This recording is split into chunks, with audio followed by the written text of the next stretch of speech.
Good morning and welcome to Sunday School at Second Baptist. I'm glad you could be with me today. We're continuing our study in the book of Daniel, and this week is one of the more memorable stories in the Bible, the story of Daniel in the lion's den. So many children are fascinated by that story, and as we grew up, we heard that story told in Sunday school. And so that's the story that we're going to talk about this week. Now, we are skipping a chapter. So, in chapter 5, if you go back and read that chapter, you're going to see another very prominent story that is told often, or we hear it even referred to in the way that people speak, which is the one where there was the handwriting on the wall. Belshazzar had a feast, and they decided to go and get the objects that had been captured from Nebuchadnezzar, his father, those things that had been captured from the temple, and goblets, gold goblets and plates and things like that, and they were going to use those, drink out of them at the feast, and so then when that happened, when he did that, suddenly this hand appeared and began to write on the wall and basically said, your time is up, or something along those lines. Your kingdom is being divided and given over to the Medes and the Persians. And so that's a very memorable story, and anytime someone says the handwriting is on the wall in conversation, we don't always think about that story and where that phrase comes from, but that's where it comes from, is Daniel chapter 5. And, the meaning, of course, is that the decision has been made, I guess you might say. That's usually the way it's used in common language. There's, nothing can be done about it, and that's kind of the way God put it across to Belshazzar. So Belshazzar was the son of Nebuchadnezzar, and, as we saw in the last lesson, Nebuchadnezzar was humbled and figured out that God was the real God and that people should serve him and all that. So that was kind of the last story about Nebuchadnezzar. It was his change of attitude, And then along comes Belshazzar, and a part of what Daniel said to Belshazzar when he interpreted the handwriting on the wall was, your father was humbled by God and had, already changed his ways. And you knew this, and yet still you did this thing. You went and got the goblets and things that had been captured and started to drink out of them, So Daniel refers back then to Nebuchadnezzar and the experience that he had had. So that brings us up then to our story for today, which comes from chapter 6. And in chapter 6, this chapter has gone past Belshazzar to a king called Darius. And so following Belshazzar, because he was slain, he was killed after the handwriting on the wall. And Darius the Mede received the kingdom, or took it over, So it was divided up between the Medes and the Persians. Anyway, so Daniel then began to serve King Darius. And Darius appointed satraps, or, rulers over the kingdom, 120 of them, and then 3 guys that would sort of supervise those 120, and Daniel was one of those. So he was still in a position of prominence in the kingdom. And he, as usual, he was a hard worker and very intelligent and wise, and so he began to be distinguished among the commissioners and everybody else, And so they began to try to find something to accuse him of because they were jealous and they wanted to get rid of him. And so they began to try to figure out a way to get rid of him. And they first tried to look for some kind of corruption. Was he doing something wrong in the government? You know, this sounds familiar, doesn't it? How the politicians in Washington, back and forth, they try to find corruption on each other. So it was like that. They tried first to see if they could find a corruption that he had done. They couldn't find anything like that. So then they said it's going to have to be something having to do with his religion, because they knew he had come from Israel and that, you know, been captured and all that. And so they began to try to, I guess, trap him on the basis of religion.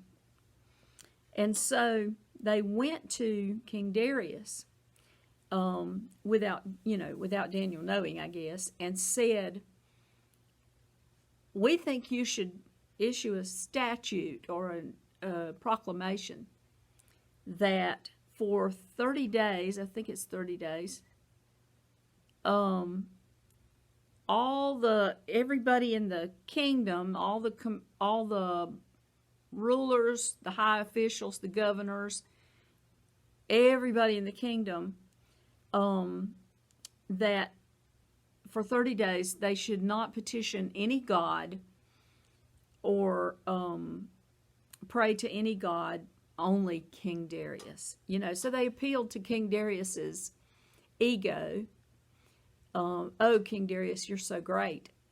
And because we think you're so great, we want you to make this proclamation that for 30 days, for the next 30 days, it's going to be King Darius month. And everybody's going to only bow down to you and to know God, or pray. If they want to pray, they're going to pray to you. That, you know, you're just almost divine and that sort of thing. And it worked. And so King Darius signs this proclamation. And so that's where our story picks up, is in chapter 6, verse 10. And we'll begin to read through the scriptures then to see what happened. So let's look first at verses 10 and 11. Now, when Daniel knew that the document was signed, this is the proclamation, he entered his house. Now in his roof chamber he had windows opening toward Jerusalem. And he continued kneeling on his knees 3 times a day, praying and giving thanks before his God, as he had been doing previously. Then these men came by agreement and found Daniel making petition and supplication before his God. So they came by agreement, or in other words, they all teamed up together and came, you know, and were watching for him to make his prayers. And so, you know, it says Daniel did this as always, or, you know, as he always did. He prayed 3 times a day with the windows open towards Jerusalem. You know, he had his remembrance of Jerusalem and his respect for God and the God of Israel, and that's who he prayed to. And so 3 times a day he went there in his chamber in front of the window, I guess, and prayed. And they knew that. They had probably watched, observed, or figured that out. And so they came and showed up, you know, and found him praying to God at that time, just as they had planned. And so let's go ahead and read verses 12 to 14. Then they approached and spoke before the king about the king's injunction. Did you not sign an injunction that any man who makes a petition to any god or man besides you, O king, for 30 days is to be cast into the lion's den? The king replied, the statement is true according to the law of the Medes and Persians, which may not be revoked. Then they answered and spoke before the king, Daniel, who is one of the exiles from Judah, pays no attention to you, O king, or to the injunction which you signed, but keeps making his petition 3 times a day. Then as soon as the king heard this statement, he was deeply distressed and set his mind on delivering Daniel. And even until sunset, he kept exerting himself to rescue him. Now, this was a little bit of a different reaction than King Nebuchadnezzar, when he heard about Shadrach, Meshach, and Abednego not bowing down to the golden image. He was furious, wasn't he? He was so mad, and he was going to throw him in the fire. But King Darius had kind of an opposite reaction. He was upset when he found this out, and he was looking for a way, any way that he could, to relieve Daniel or to keep that from happening or being applied to Daniel. But in fact, he had signed a proclamation or an injunction, and by law of the Medes and Persians, it could not be revoked, which is what he said. And so he was very distressed and set his mind on delivering Daniel. And even, it says, until sunset, he kept exerting himself to rescue him. So he was trying everything he could think of to try to rescue Daniel. And so then we go to verses 15 to 18. Then these men came by agreement. That phrase, by agreement, also again means in a group, or as a group with one mind, I guess you might say. Lost my place, sorry. Then these men came by agreement to the king and said to the king, "Recognize, O king, that it is a law of the Medes and Persians that no injunction or statute which the king establishes may be changed." Then the king gave orders, and Daniel was brought in and cast into the lion's den. The king spoke and said to Daniel, "Your God, whom you constantly serve, will himself deliver you." A stone was brought and laid over the mouth of the den, and the king sealed it with his own signet ring and with the signet rings of the nobles, so that nothing would be changed in regard to Daniel. Then the king went off to his palace and spent the night fasting, and no entertainment was brought before him, and his sleep fled from him. So King Darius was on Daniel's side, wasn't he? He did several things here. Let's go back and look at those. First of all, these guys came back to him and said, we're reminding you now that this is the law of the Medes and the Persians. You can't change it. So, they were more or less, threatening him that if he had gone and changed this and said, well, it doesn't apply to Daniel because he's from someplace else, they would have made a lot of trouble for King Darius, as much as they could. And so, he was caught in his own words, I guess you might say.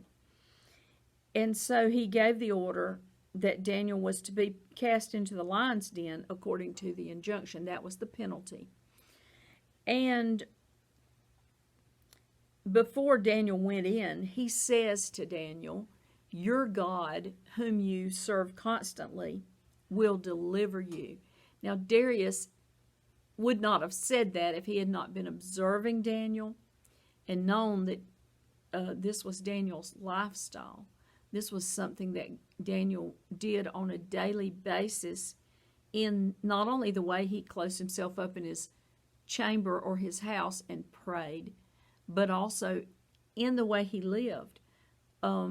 He had to have said things and done things in front of King Darius so that King Darius realized that, hey, this guy is serving a God that is alive, because he says, your God will deliver you. He had confidence, or hope at least, I guess, as Daniel went into the lion's den. Another thing that he did, they put a stone over the mouth of the lion's den, and then the king seals it with his signet ring, and he makes all of these nobles seal their ring on it. Okay, so they, put wax and stamp their ring, and so there was a seal on this stone. because, King Darius knew he should not trust these guys. In other words, if they had just put the stone there, and then these nobles who had it in for Daniel looked down in there and saw that the lions weren't killing Daniel, they were just as likely to kill Daniel and say that the lions did it, And King Darius knew that. And so he seals the stone with these rings and their rings so that everybody knows, you put your ring on it. King Darius put his ring on it. Everybody knows that the stone has been sealed and, there's nothing that's going to be changed overnight. So then the king goes off to his palace and spends the night fasting, and no entertainment was brought before him, and his sleep fled from him. So he was very upset, and fasting, it almost makes you feel like he had become a follower of God, in the way that his reaction was. And who knows, maybe he had. And so let's go on then to the next bit. Verses 19 to 23. Then the king arose at dawn at the break of day and went in haste to the lion's den. When he had come near the den to Daniel, he cried out with a troubled voice. The king spoke and said to Daniel, Daniel, servant of the living God, has your God, whom you constantly serve, been able to deliver you from the lions? Then Daniel spoke to the king, O king, live forever. My God sent his angel and shut the lions' mouths, and they have not harmed me, inasmuch as I was found innocent before him, and also toward you, O king, I have committed no crime. Then the king was very pleased and gave orders for Daniel to be taken up out of the den. So Daniel was taken up out of the den, and no injury whatever was found on him, because he had trusted in his God.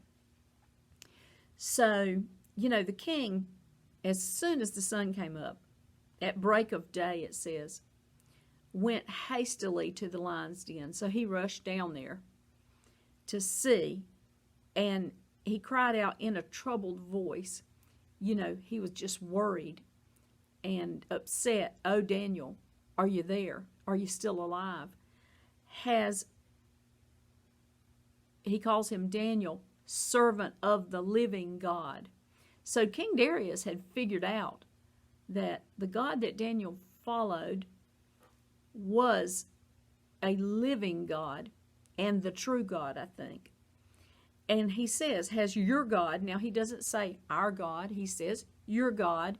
So, he's not made that kind of a commitment. Has your God, whom you constantly serve, been able to deliver you from the lions? Then Daniel speaks. Can you imagine how thrilling that moment must have been when the voice of Daniel comes back from the lion's den to the king's ears, how he had worried all night long, and then suddenly he hears the voice of Daniel, and Daniel says, O king, live forever. That's his first words there. My God sent his angel and shut the lions' mouths, and they have not harmed me, inasmuch as I was found innocent before him, and also toward you, O king, I have committed no crime. So, Daniel mentions the angel coming and closing the mouths of the lions. Did he see the angel? Maybe. But somehow the lions' mouths had been closed, and they could not attack Daniel, and did not attack Daniel. They didn't even claw him or maul him, or anything that they might have been able to do. They didn't do anything to him. No injury was found on him because he had trusted in his God. And the king, of course, it says the king was very pleased and gave orders for Daniel to be brought out.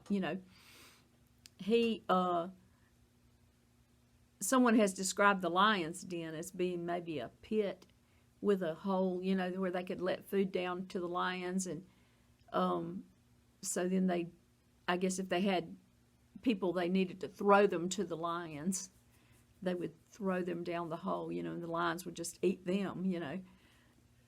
It's barbaric to think about it, but that, you know, it was the way that things were done back in those days, I guess. And so Daniel was brought out. And then the next step that King Darius takes in verse 24, the king then gave orders, and they brought those men who had maliciously accused Daniel, and they cast them, their children, and their wives into the lion's den. And they had not reached the bottom of the den before the lions overpowered them and crushed all their bones. So the lions, you know, were not tame, and they were not, you know, fat and happy either. They were truly killer lions, I guess you might call them, as was proved by the fact that when they threw these other guys in there, they killed them immediately. You know, it's when we think of their whole family being thrown in there, you know, and it mentions the children, it kind of hurts to think that these children suffered the consequences of what their parents had done, or their fathers, I guess, in this case. You know, the whole family suffered the consequences of it. And that's a whole other thing, I guess, that we could go into and talk about, you know. But this is the telling of the story, and this is the way that it was done. You know, I think it further confirms to us that this is a true story. It was a thing that really happened. You know, it's not been dressed up to take away some of the details to make it all happy and all victorious or all whatever, you know. It was a true story that's recorded here by Daniel in the Bible, and the way that it happened. And so, you know, I guess the lesson for us in this section, you know, is perhaps the idea that God has the power to protect us, you know, in any circumstance. He protected Daniel, even though Daniel, by trickery, you know, had fallen into this place. God is powerful. He has the ability to save people out of such a situation as dire as this. When everything seems to be against us, I guess you might say, God has the power to make that change and make it different. I think, you know, all of our thoughts, I think, have gone to the Ukrainian people and the Ukrainian Christians in particular this week, and all that they're going through, you know, with just seeing this buildup of troops, and then they're being invaded, and bombs, and, you know, the refugees, and all of the things that are happening. It just seems like everything is, you know, stacked against them. But yet at the same time, we are hearing these stories of how they've prevailed, how God has intervened, I think, to keep down the amount of bloodshed. You know, not everybody has lived through it so far. Some people have been killed. But yet God has the power to do that. And at the same time, God has the power to glorify himself through a situation. In Daniel's case here, God was glorified through the travail, you know, of Daniel. If this had not happened to Daniel, then perhaps it would not have shown the people around such a good example of how God can work and how God is the living God and is the true God. And so, sometimes God saves us from a situation, but sometimes God carries us through the situation. And the situation doesn't change, but God carries us through it.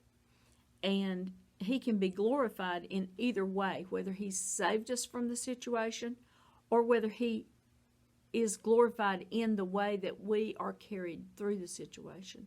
And we should always remember that. God has not abandoned us at any time, but he has his plan at work, and we are a part of it in some way. Easier said than done if you're the one in the situation, but King Darius then follows up this, and I think the next lesson is not going to refer back to this, so I'll just mention it. He follows up, with a proclamation to all peoples and nations of every language and in the land. Here's the decree about the God of Daniel: for he is the living God and endures forever. His kingdom will not be destroyed, and his dominion will be forever. So these are the words you can read there in verses 25 through the end of the chapter. How Daniel, had great success then for the rest of the reign of King Darius and on into the reign of Cyrus, King Cyrus the Persian. So that's the end of our lesson for this week.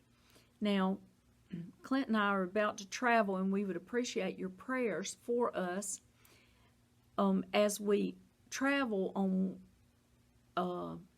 Tuesday of next week, and we'll be gone for about 11 days, I think it is. And so I'm going to record another Sunday school lesson right after this one so that it can go for the next Sunday. But do be in prayer for us as we travel, that we can have good meetings. We're going to a meeting in St. Louis, Missouri, and then one in Alabama, and we're also going to see some of the missionaries that Clint is coaching in Nashville. And we're going to check on the Builders for Christ project that will be coming up in the summer. So we're going to just make a big loop around and see a bunch of different things. And so if you would say a prayer for us while we travel, we'd appreciate that. And I'll see you next time.